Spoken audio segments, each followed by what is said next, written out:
Hello everybody, welcome back to another video. It's me TF Nosey, and today I'm going to be talking about um, the Bumblebee live action movie. I'm going to be expressing some personal opinion and also kind of that I have a bit of hope for this. Little bit. Little. Now, Bumblebee is a character, okay? Many of my friends here on YouTube and wherever's already know who this character is. Now, yeah, okay, people are gonna probably be commenting, they'll probably shout at the camera, G1er, you're a G1er! No, I'm not. I am and I aren't. You know, I like G1 and I like the whole continuity. I don't mind the comic books, even though I've barely read any. But I do like the cartoon series and I respect it as a whole, including Beast Wars as well and so on. I respect it as a whole. But for me, Bumblebee is a G1 Bumblebee. G1 Bumblebee, Dan Gilvezan's Bumblebee is Bumblebee, and I like him. He's a cool character. He's a cute character. He's a little G1 little VW little beetle bug thing, and he's a cute character. He's a cool character, but you know he doesn't really he doesn't have much character development. That's the only thing going against him. But he is a good cool character, and I do like him. But now coming to these live action movies, Michael Bay's, and he's pretty much he has become from a scout class, being a reconnaissance in a recon for the Autobots, to a warrior, and they've completely chucked away the little VW bug facade.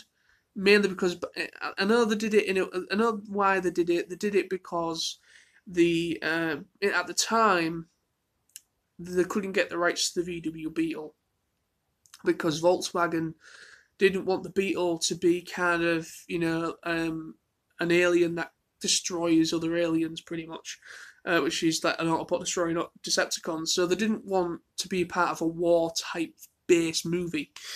So that is pretty much why they went to Chevy and got a very old 1960s model Chevy Camaro.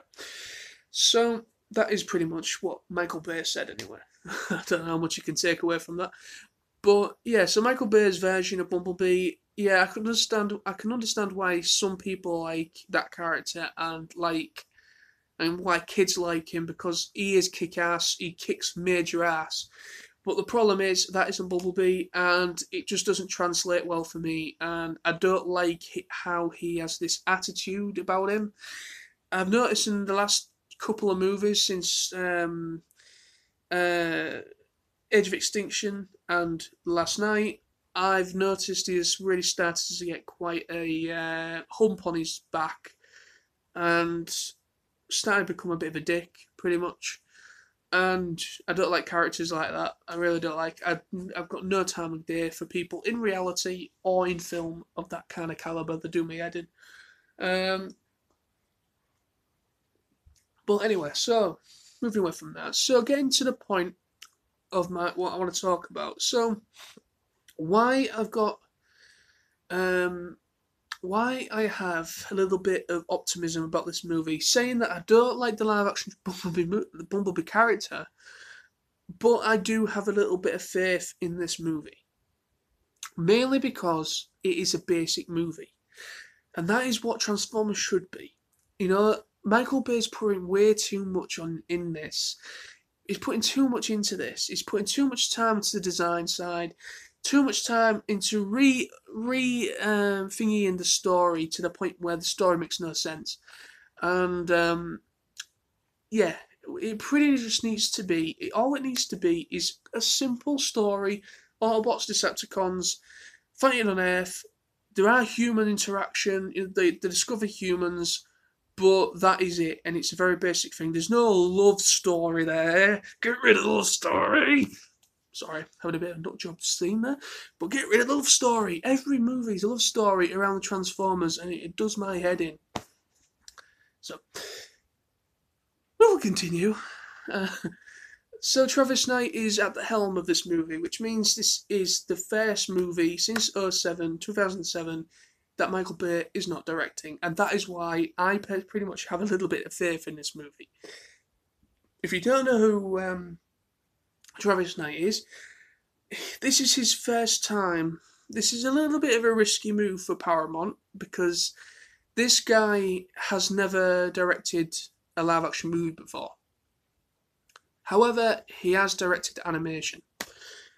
He works for a company called Leica Animation, and Travis Knight has directed some amazing works. Let me just click on here and show you what he's directed. He has done Coraline back in 2009, Paranorman in 2012, The Box Trolls in 2014, and more recently, as of 2016, he did Kubo and the Two Strings.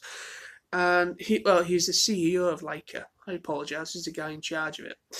So, yeah.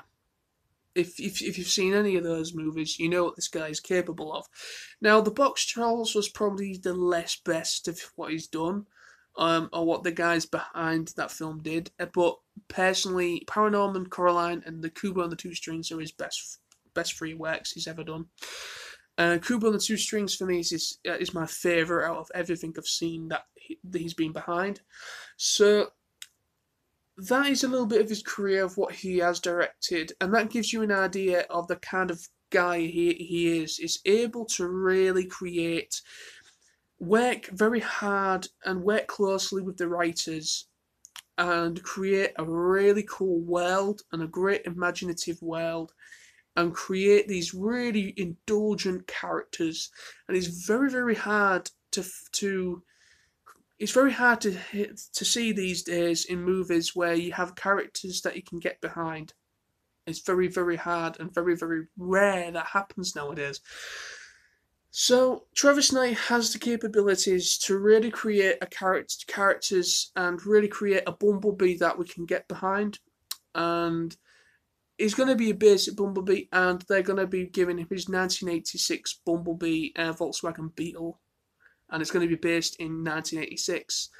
And it looks like it's just going to be Bumblebee and a new girl that he meets in a California beach town junkyard.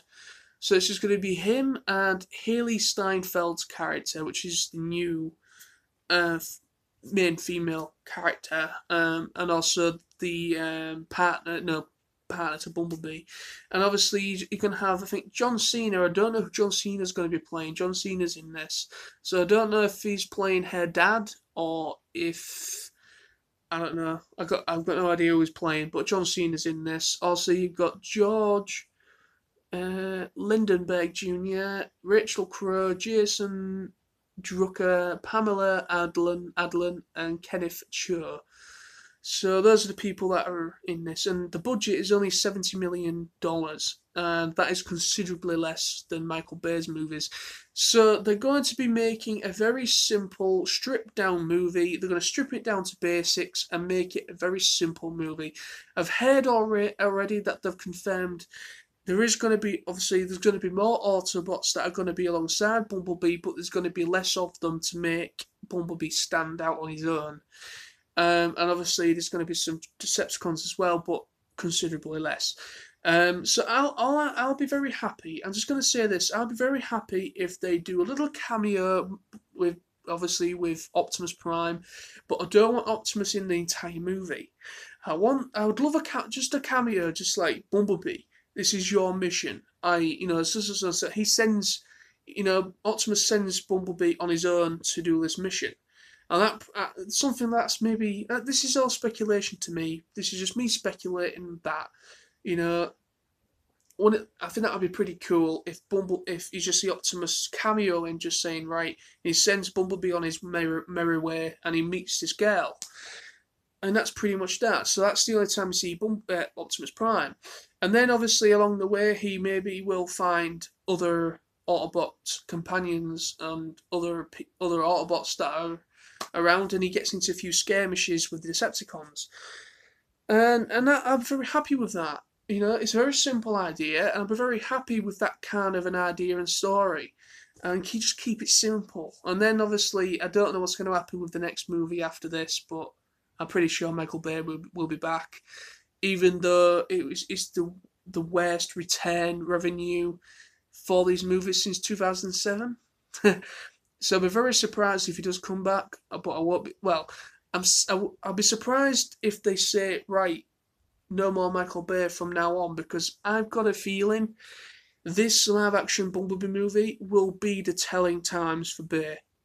If Travis Knight's The Bumblebee Movie does very well at the cinema, which it will, because Bumblebee is the favourite character for kids, so this movie will do well. That's without no shadow of a doubt. It will do well, and it will most certainly exceed over 70 million. Um, but will this be the telling times that Paramount need to rethink who's going to helm the rest of the movies for the cinematic universe? I think this is what they're doing. I think they're just testing the tide, and just see what to do in the future with Bay, because obviously the normal cinema goers and us fans are hating what we're seeing for the most part, even though there is some people that do like them. Personally, I don't mind the movies. You know, I take them for what they are, just a bit of fun. They're just a summer popcorn flick with action summer action popcorn flick, and that's what I take them as. I don't associate them that much with the Transformer brand. I just enjoy them for a bit of fun. Um, but yeah. But anyway, so that's me. I'm going to end here now my discussion. What do you guys think? I know many of you guys will probably completely dismay what I've said and just be completely against this. But personally, I think Travis Knight is more than capable. Sorry, to portray an interesting Bumblebee that we know that Michael Bay pretty much has just destroyed.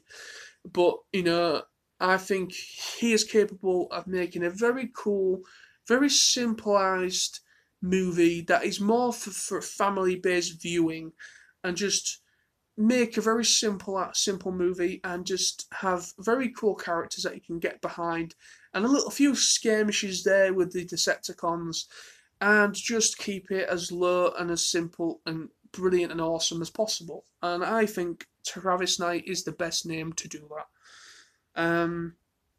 So yes, that's my personal opinion on this movie. So thank you very much for watching, my friends. I will see you all very, very soon.